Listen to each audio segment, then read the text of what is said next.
How to write on a picture in Word.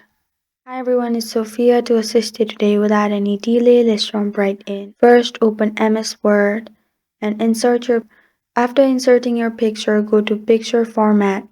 In Picture Format, you'll find Wrap Text option beside Position. In that, click on Behind Text and then add your text. Also, to change the color, go to Home and change size of the text you want. After changing size of the text you want, simply click on Color option and write your text as you want. And that's how you write on a picture in Word. Thank you for joining me today. If this video helps you out, please leave a like and subscribe for more.